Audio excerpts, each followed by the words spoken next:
制作 YouTube 影片需要花费你很多的时间，其实有很多方法能够帮助你缩短影片制作的时间。今天这期影片我就分享一些方法，这些方法帮助我每部影片至少节约了3个小时的时间。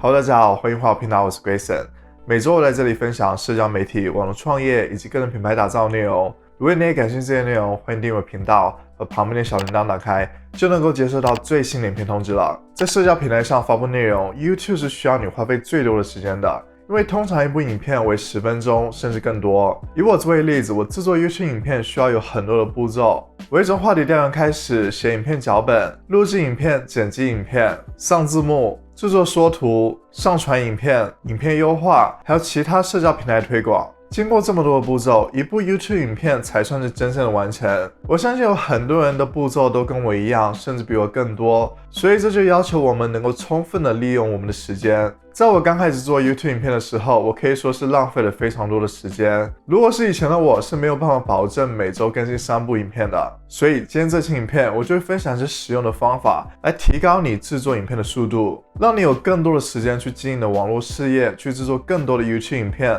或者说是让你有更多的时间去放松，减少你的压力。首先，第一个方法就是设定一段时间进行话题的头脑风暴。我相信有很多人都是到了要制作影片了，才去开始想影片的话题，想自己应该做什么样的内容，这样的效率是非常低的。而且如果你没有办法想出一个影片话题，你的压力会非常大，也有可能会影响你的更新进度。所以我在这里建议大家，如果你是1个月更新4部影片，你可以在每个月的第1周空出一段时间，这可以是1小时，也可以是2小时。在这个时间里面，你进行话题的头脑风暴，去想想这个月你应该发布什么样话题的影片内容，把你想到的所有话题都记录下来，然后再通过 TubeBuddy 这个工具去查找每个话题的搜索量，去看看有哪些话题的搜索量是高的。毕竟你想你制作出来的影片能够帮助你的频道成长，能够帮助你吸引更多的观众。我的这部影片能够具体教你如何找到搜索量高的影片话题。在你经过话题的头脑风暴之后，你就能够想出这个月的影片话题，你就能够提前计划好你的影片内容，这样的心里面就会有底，你会等到你要制作影片的当天才临时开始想影片话题。第二个方法，制作影片内容计划。我不知道有多少人能够想到一个话题，就能够自然的在镜头面前脱口而出，说出整部影片的内容。根据我的经验，我是没有办法做到这样的。所以在我有了影片话题之后，我就会把脚本写出来，这样我就能够知道我要在这部影片里面说什么内容。我个人认为使用影片脚本有非常多的好处。首先，第一个好处就是我能够统一我的影片内容结构。例如我的影片内容结构就是我先通过一个 hook 来开头，再介绍我的频道，之后再介绍影片的主要内容。所以如果你仔细观察，我的每一部影片都是使用这样的内容结构。第二个好处就是我能够知道如何为我的影片内容进行布局。我在准备影片内容的时候，我知道这部影片需要有几个重点，这样对观众也有好处，他们能够更理解影片的主要内容，整部影片的逻辑性和结构性都会强很多。当然我知道有很多人不喜欢把整部影片的脚本都写出来，这样会束缚他们临场发挥的表现。这当然也是可以的，你可以只把你的影片主要内容写出来。例如我的这部影片是讲快速制作影片的10大秘诀，所以你可以把影片的开头、结尾以及10个方法写出来，这样既保证了影片的结构性，也同时能够让你临场进行发挥。第3个方法，提前建立好拍摄环境。如果你的影片录制形式是和我的一样，是坐在一个地方对着镜头录制的这种，如果你有条件，例如你有个专门录制影片的房间或者是一个区域，你不需要经常的变动，那么你就能够提前把录制影片的器材设定好。虽然你会觉得把三脚架摆好，把灯光设置好，把麦克风调好，只需要花费你15分钟的时间，但是如果你能够提前设置好这些器材，你会有个仪式感，这能够让你更快的进入录制影片的状态。同时这能够改变你的拖延症，如果你把这些器材都设置好了，你只需要做一步，就是点击录制按钮，这就不会让你再找借口去拖延录制影片这件事了。第4个方法，批量产出内容。这个方法是我一直推荐的，如果你的内容合适，这个方法真的非常有效，可以节约你非常多的时间。我知道有很多人都是录制一部影片，然后剪辑这部影片，上传这部影片，然后再开始这个循环。在上一个方法我没有说到，我们已经把录制的器材都已经摆好了，那为什么不利用好这个时间，把多部影片一起录制好呢？这样你就能够一次性把很多新鲜的内容都准备好，你接下来只需要做剪辑影片、制作缩图，还有上传这些影片。你也可以同样用批量产出的方法去剪辑影片，去制作缩图。你会发现，你利用这个方法能够节约你非常多的时间，并且你的压力会小很多，因为你已经提前准备好内容，你不用担心更新进度的问题。我的这部影片会具体介绍我是如何使用批量产出的方法去制作影片的。这个方法让我保持每周更新3部影片。第5个方法，分段录制影片。有很多人都有这个烦恼，特别是和我类似的影片形式，自己准备好了影片脚本，准备好了影片的重点，但是由于自己刚开始做 YouTube 频道，对着镜头说话还不习惯，所以很容易说错，一旦说错就要重新开始录制，所以浪费了非常多时间。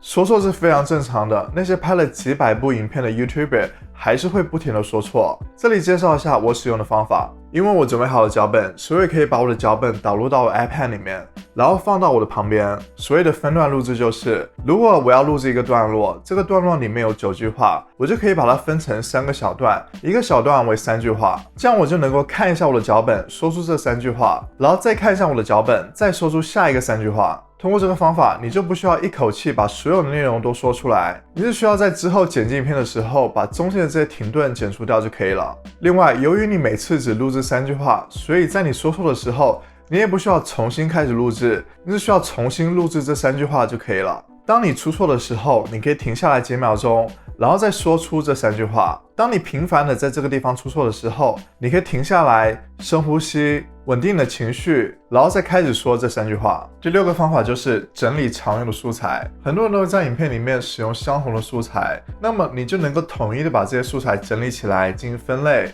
这样你就不用每次在剪辑影片的时候都去搜索相同的图片，去搜索相同的影片素材。另外一个方法就是你可以提前把影片所需要的素材都整理好，放到影片文件夹里面，并且标注好名称。因为你已经提前做好内容计划，所以你就会知道你这部影片需要哪些素材。例如我在做一些数据分析影片的时候，我会提前把这些数据图都截取出来，这样我在剪辑影片的时候就能够快速的加入这些图片到我的影片里面。第7个方法，使用统一的品牌元素，这能够统一你的影片风格，不会让观众觉得你的每一部影片都是不一样的风格，不一样的剪辑。当你统一的使用你的影片开头、片头动画、转场特效、文字效果等等，你的影片的基本风格就奠定下来了，这样观众就会越来越熟悉你的影片风格。同时，这套统一的品牌元素也就是你的系统，除非你有更好的创意，你不会轻易的修改这个系统。在你剪辑每一部影片的时候，你都会把这个系统运用到你的影片剪辑里，这样你就不需要剪辑每一部影片的时候都重新制作这些元素。当你制作越来越多影片的时候，你就会发现你的剪辑速度会非常的快，并且保持同样的风格。第8个方法，形成适合自己的工作流程。当你制作越来越多的影片的时候，你就能够形成自己的工作流程，你会知道怎么做才能够适合自己。例如你想批量录制影片，你尝试了一段时间之后，你会发现你在上午的时候录制影片会非常高效，并且你也发现你只能一次性录制3部影片，如果超过3部影片，你会觉得很疲惫，你的效率会下降，所以你就会得出结论，你适合在上午录制影片，并且能够录制3部影片。而我比较习惯下午批量录制影片，在我录制完影片之后，我会拍好影片所需要的照片，并且在那个晚上，我会把这3部影片的缩图都准备好。然后我会安排一个时间对这3部影片进行一个初剪，并且会再安排一个时间对每一部影片加入更多的素材，B-roll，加入背景音乐、上字幕等等，这样就完成了一部影片。这是我认为至今为止最适合我的工作流程，这样我会很高效。如果你有你的 YouTube 影片制作流程，也欢迎在底下留言和大家分享。第9个方法，保持简单。有很多人都会认为自己的影片需要做到很精致，观众才会想要观看，所以就会花很多的心思去加入很多素材，加入很多元素，去使用各种转场特效，使用各种 B-roll 等等。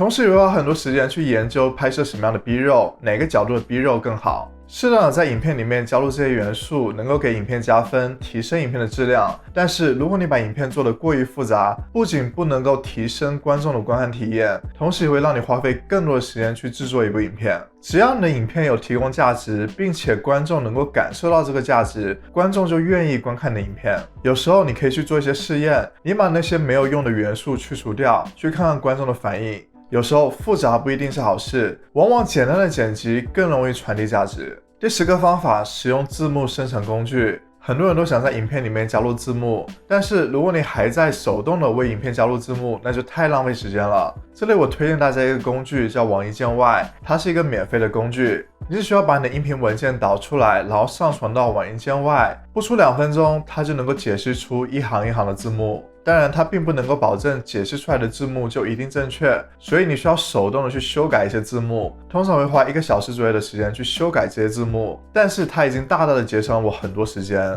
我这部影片会详细的介绍我影片上字幕的流程，如果你需要可以去看一下。想要在 YouTube 上成功，你需要不停的产出新的内容。希望这期影片分享的方法能够让你提高效率，在更短的时间内产出更多的内容。另外，影片剪辑会占用你制作影片的大部分时间，所以如果你能够提高影片剪辑的效率，你就能够节约很多的时间。所以我建议大家去看一下我的这些影片，里面有分享一些实用的小技巧，以及你应该避免的错误，会大大的提高你影片剪辑效率。如果你觉得这期影片对你有帮助，欢迎为我点个赞。如果你还想了解更多关于 YouTube 内容，欢迎订阅我频道，打开旁边的小铃铛。那我们下次再见，拜拜。